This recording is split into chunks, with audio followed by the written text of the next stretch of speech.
Hello, beautiful dancer. This is Joana Saahirah with a free masterclass inspired by the fourth free webinar launched by Joana Saahirah's World, Healing Through Dance, with a very special guest, Katie Holland. This free masterclass is about the healing properties of Egyptian dance, or how you can heal through Egyptian dance. And before I give you an introduction into this fascinating subject, I am going to make something clear. Egyptian dance has many layers, and Egyptian dance has different dimensions or different approaches. Depending on the teacher you are studying with, you will get the full spectrum, the full potential of Egyptian dance, or you will get just part of it. So some teachers will know and teach you only the movement, physical activity, what I call belly dance aerobics. Another teachers will go a little bit further, and they will teach you about Egyptian dance technique from a creative artistic point of view. So they will teach you beautiful technique, beautiful choreographies, and even interpretational skills. Other teachers will go deeper than this. They will have the technical, choreographic, artistic, interpretation, musicality oriented pedagogy, but they also have the knowledge of the healing properties of the dance, the knowledge of the potential this dance has to help you know yourself, know your body, and actually change your life. And those teachers are few. They're very few. So don't be surprised if what I'm going to tell you in this masterclass is something that you have never heard about, or something that, despite you being a student of Egyptian dance or even a professional of Egyptian dance for a long time, you never heard about it. It's because, as I mentioned, Egyptian dance can be approached in different levels and from different sides, okay? So I do love the artistic, creative, technical part of the dance, and most of my work is based on that. As a performer, that's most of what I do. And as a teacher, that's a huge part of what I do. But there is more. When I work with my students, what I do is introducing them, without them noticing, to the healing properties of Egyptian dance. And there are many. In this masterclass, I'm just going to touch the base of the subject, a little introduction. I'm not going to go deep into it because that would be an entire course. Now, we start by acknowledging that Egyptian dance takes care of four basic dimensions: the physical dimension, the mental dimension, the emotional dimension, and the spiritual dimension. So if you want to enjoy the healing properties of this dance, what you gotta do as a teacher and as a student is to acknowledge that you have to work on these four dimensions simultaneously. A huge part of the beauty of Egyptian dance comes from working with these four dimensions together. And when you do it, you are dancing in a holistic way. You are bringing all the pieces of the puzzle together, because the physical is connected to the mental is connected to the emotional is connected to the spiritual is connected to the physical, and so forth. We are multidimensional beings. It's not only Egyptian dance that is a multidimensional art. We are multidimensional.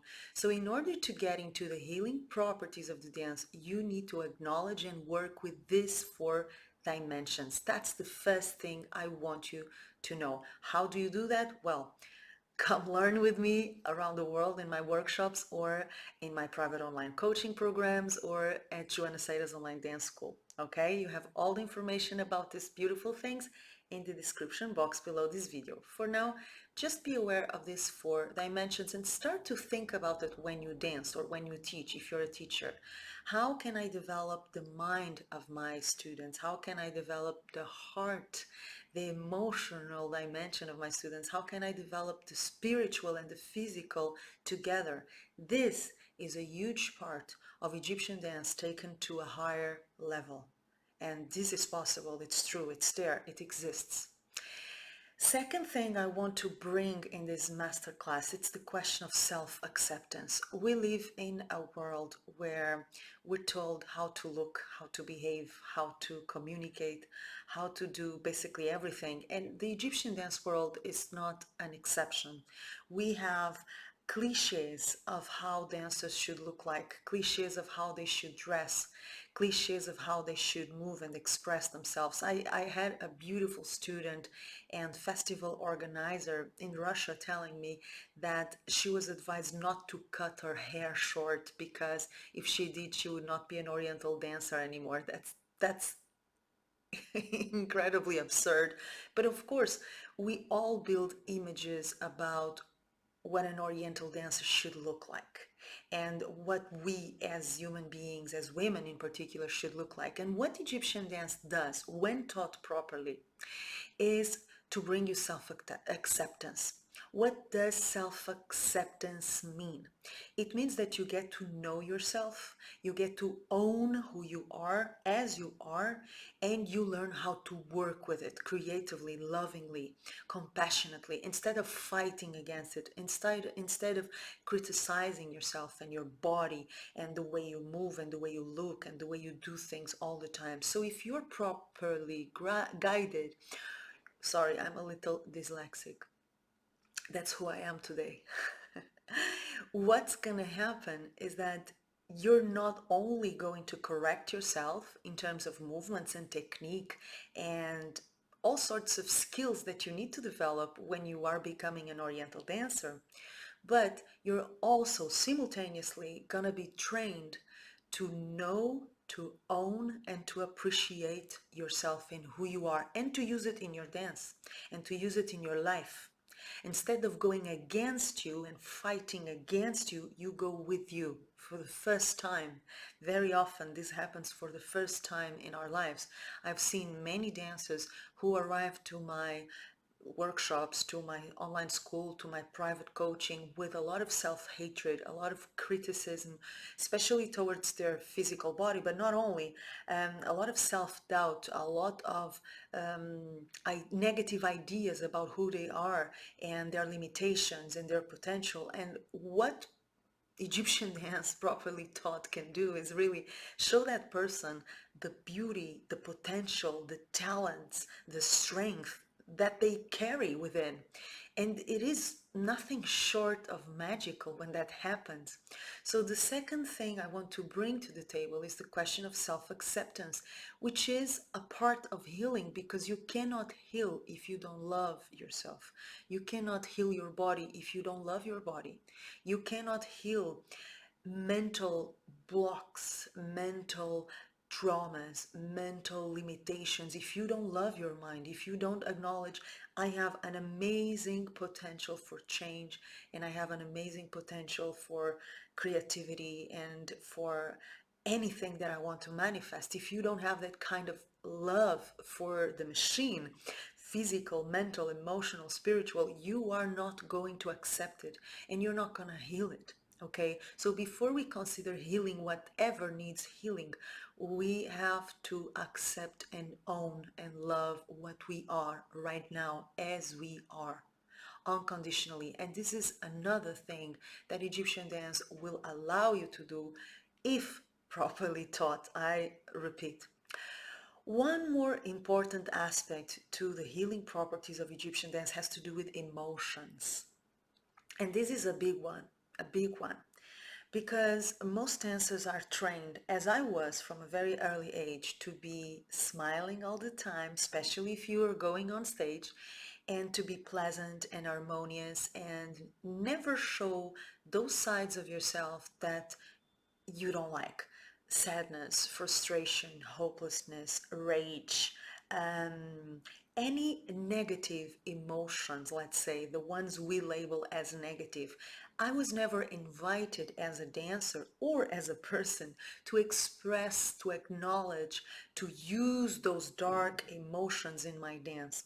And what Egyptian dance does, then again, if properly taught, is to create a space where those dark or negative or shadow emotions can come to the surface and can be healed through the release of those emotions in your movement, in your dance. So instead of pretending that you are not that as well, Instead of pretending that you're not sad when you're sad, instead of pretending that you are not furious when you're furious, instead of pretending you're not feeling down, you're not feeling nostalgic, you're not feeling lost sometimes, instead of pretending, in other words, that you are not human, what Egyptian dance does is to create a space where you can be fully human and bring those dark or unpleasant or negative emotions, as we label them, to the surface and allow them to come out of our systems, to be released from our systems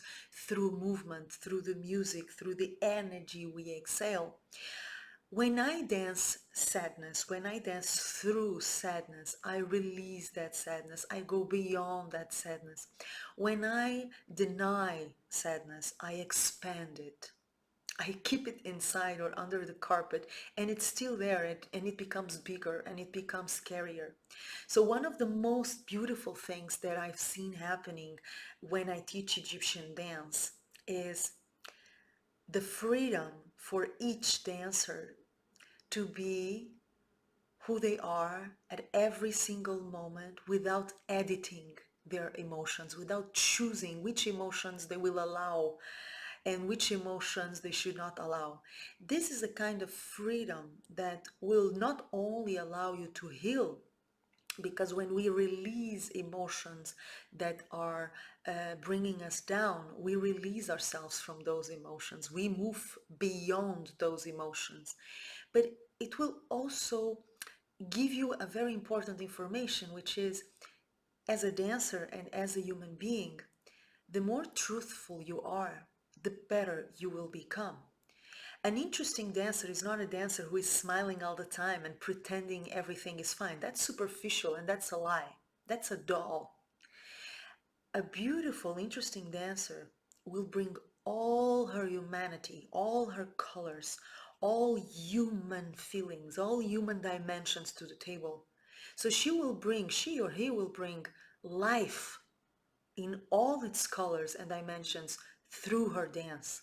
And that's as beautiful and rich as dance ever gets. And that's what you want to go for. So in these three aspects that I mentioned, you will find a lot of healing. At the base of everything, there is one more key that Egyptian dance can give you to unlock your potential as a dancer, but also as a human being, which is the key of self-love. When you learn Egyptian dance properly, not inside of this competition, crazy, aggressive world of divas and who's number one and who's number two, but in a world of true, authentic Egyptian dance where everybody is joined through the love of the dance and not through the love of their vanity and their egos, you will, without noticing, learn how to love. And this is life-changing. There are many other aspects of the healing properties of Egyptian dance that I could mention. And again, this is something for an entire course, not for a short masterclass. But I want you to keep this, aside from what I already told you. When you learn Egyptian dance properly, what you will be introduced to is a discipline, an art form that will teach you what love means.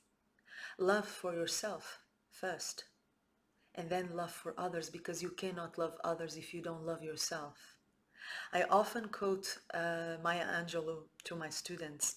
There is a beautiful saying I heard from Maya Angelou that goes like this: doubt a naked man who offers you a shirt. And this is exactly what I mean. You cannot love others if you don't have it for yourself. I cannot offer you something I don't have for myself. Where will I get it if I don't have it? How can I tell you I love you if I don't know what love is? If I don't have love inside of me? So the biggest treasure Egyptian dance can bring, if properly taught, I pinpoint this, I stress this because it's important. It's the immense gift of love. Self-love and love in your dance and love in your life. This is life changing. When I say it, I mean it. I hope you enjoyed this masterclass. There is so much more to share on this subject. For now, I invite you to check all the informations about Joana Saahirah's Online Dance School, about our upcoming webinars, about my work around the world in the description box below this video. And of course, I invite you to subscribe to my channel, and I'm sending you my love and a kiss. Mwah.